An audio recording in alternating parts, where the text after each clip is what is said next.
se abrir no início. Gênesis capítulo 26, a partir do versículo 1. Vamos lá. E houve grande fome naquela terra, como tinha acontecido também com Abraão. Por isso Isaque foi para Gerar, aonde Abimeleque era rei dos filisteus. O Senhor apareceu para Isaque e disse: não desça ao Egito, procure estabelecer-se nessa terra, que eu lhe indicar. Permaneça na terra mais um pouco, e eu estarei com você e o abençoarei, porque a você e aos seus descendentes darei todas essas terras, e confirmarei o juramento que fiz ao seu pai Abraão. Tornarei seus descendentes tão numerosos como as estrelas dos céus. E lhe darei todas as terras por meio da sua descendência, e todos os povos da terra serão abençoados. Porque Abraão me obedeceu e guardou os meus preceitos, meus mandamentos e os meus decretos e as minhas leis. Assim Isaque ficou em Gerar. Amém. Aqui do versículo 1 ao versículo 6, nós vamos ler bastante aqui, Gênesis 26. Mas nesses primeiros versículos eu aprendo uma questão: obediência. Deus ele aparece para Isaque e pede para Isaque a obediência. Isaque, você vai chegar numa terra e ali você permaneça nela. Obedeça. Ali Deus usou a vida de Abimeleque, rei dos filisteus, para abençoar a vida de Isaque. Mas Isaque ele precisava obedecer a Deus, confiar em Deus. Mesmo sabendo que os filisteus é um povo que futuramente veio a dar trabalho ali para o povo de Deus, mas Isaque, ele precisou obedecer a Deus. Ele precisou ser obediente. Deus ainda fala aqui mais: assim como teu pai Abraão foi. Obedeceu aos meus preceitos, os meus mandamentos, obedeceu às minhas ordens, a minha direção. Isaque, obedeça a minha palavra.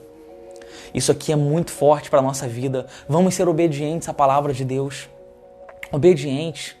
Nós saímos agora de uma série de mensagens do poder da perseverança. A palavra de Deus diz que nós precisamos perseverar. Nós precisamos ter fé, nós precisamos avançar com Deus. E se a própria palavra de Deus nos ensina a perseverar, a ter fé, é porque isso é algo que nos dias de hoje nós iríamos passar. Nós iríamos passar tribulações, dificuldades.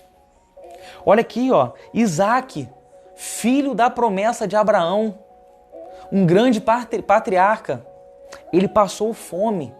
Teve um momento na vida dele em que houve grande fome naquela terra, versículo 1. Ou seja, a grande fome hoje para a nossa vida pode ser uma grande dificuldade. Uma perda que você teve. Uma situação que está acontecendo no seu trabalho, dentro da sua casa, dentro da sua família. Uma grande fome, uma grande dificuldade, um grande vazio no seu coração. Mas eu quero te instruir aqui nessa manhã, à luz da palavra de Deus. Obedeça a palavra de Deus. Deus falou aqui para Isaque, no versículo 2, no versículo 3, permaneça nessa terra mais um pouco, e eu estarei com você e te abençoarei. Por isso eu botei o tema aqui hoje, nessa manhã, desse devocional: permaneça em Deus. Meus irmãos, nós precisamos permanecer em Deus, obedecendo a palavra dEle, em nome de Jesus. Segundo ponto que eu quero trazer para vocês aqui: cuidado com os atalhos. Vamos observar aqui, vamos aprender com Isaque. Olha o que aconteceu aqui. No versículo 7, versículo 7, diz assim: quando os homens desse lugar me perguntarem sobre a sua mulher, ele disse: ela é minha irmã, pois ele teve medo. Olha só, Isaque teve o mesmo medo que Abraão, seu pai.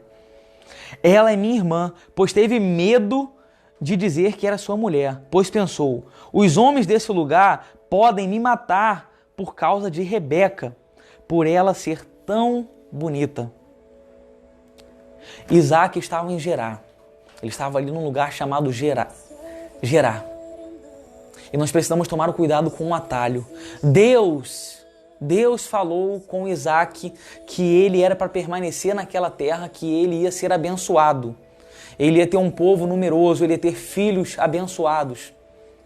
E ele ainda assim, ele teve medo. Ele pegou um atalho. Ele chegou para o rei Abimeleque e falou: essa aqui, Rebeca, é minha irmã. Para que ele fosse bem naquele lugar, para que ele não fosse morto. Ele teve medo. Ele pegou um atalho com medo da morte. Isso pode roubar o atalho, o medo. Ele pode roubar grandes bênçãos que Deus tem para nós. Vamos aprender aqui mais um pouco. Olha só. Terceiro ponto que eu quero falar com vocês aqui. Pensamentos de morte. Nós precisamos tirar isso da nossa vida. Isaac, ele teve medo de morrer. Ele teve um pensamento de morte. Por isso ele entrou num atalho. Ele entrou num atalho com medo da morte. Pensamento de morte. Isso nós precisamos tirar da nossa vida. Então, terceiro ponto. Vença o pensamento de morte. Veja bem. Versículo 9 diz assim. Aliás, vamos ler o versículo 8 para a gente estar entendendo. Isaac estava em Gerar e fazia já muito tempo. Certo dia, Abimeleque, rei dos filisteus, estava olhando do alto da sua janela quando viu Isaac acariciando Rebeca, sua mulher.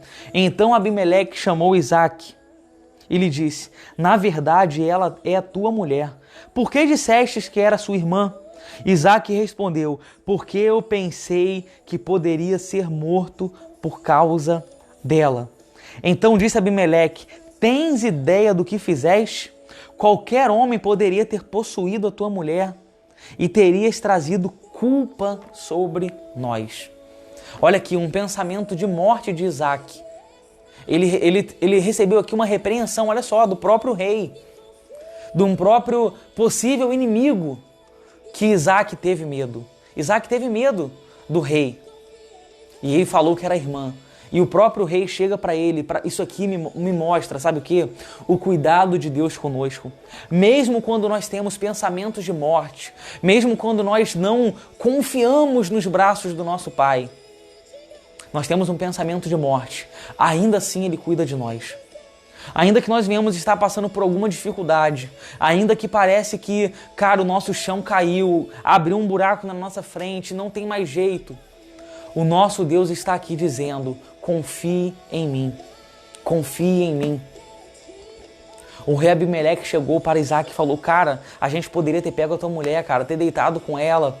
Eu e os meus homens poderíamos ali ter possuído a tua mulher como nossa esposa. E você iria ficar sem a tua bênção. E ainda mais você traria maldição para a nossa terra. E eu vejo ali o carinho, o cuidado de Deus. Mesmo Isaac tendo falado aquilo e vivendo muitos anos naquela terra, Deus cuidou. Deus zelou da mulher dele. Deus zelou ali pela vida de Isaac. Quarto e último ponto que eu quero falar aqui com vocês. E esse ponto aqui, ele é tremendo, ele é maravilhoso. Restituição. Restituição. Versículo 11, 12 e 13. E Abimeleque advertiu todo o povo: quem tocar nesse homem ou em sua mulher, certamente morrerá. Isaac formou lavoura naquela terra e no mesmo ano colheu 100 por um, porque o Senhor o abençoou. O homem enriqueceu e a sua riqueza continuou a aumentar, até que ficou riquíssimo. Riquíssimo. Ou seja, restituição. No versículo 1, Isaac estava passando fome. Na terra onde Isaac estava, ele estava passando fome. E quando ele chega em Gerar, olha só, até o nome do lugar é profético, né? Gerar. Gerou vida, gerou riqueza, gerou salvação, gerou grandes coisas na vida ali de Isaac. Então Isaac foi restituído. Isaac, ele recebeu grandes bênçãos do Senhor naquele lugar. Isaac teve a vida da sua esposa ali poupada. Deus prosperou a vida de Isaac naquela terra, naquele lugar. Ele enriqueceu muito. Em um ano ele colheu 100 por um. Em nome de Jesus, olha a palavra de Deus. Permaneça firme no nosso Deus. Querido, querida, eu sei que dificuldades chegam à nossa vida. Dificuldades chegam à nossa porta. Coisas fazendo com que a nossa fé venha ficar abalada. Perdas em nossa vida que faz com que a nossa fé ela venha esfriar. Não permita isso. Não caia em atalhos duvidosos. Não tenha medo da morte. Permaneça em Deus, obedeça à palavra de Deus, que a restituição de Deus chegará sobre a nossa casa. A restituição de Deus chegará sobre a nossa vida. Amém, meus irmãos. Que Deus venha estar abençoando a nossa vida, abençoando o seu dia, que Ele abençoe a sua casa, que Ele sustente, Ele segure em tuas mãos. Em nome de Jesus, uma semana de grandes vitórias. Em nome de Jesus. Amém.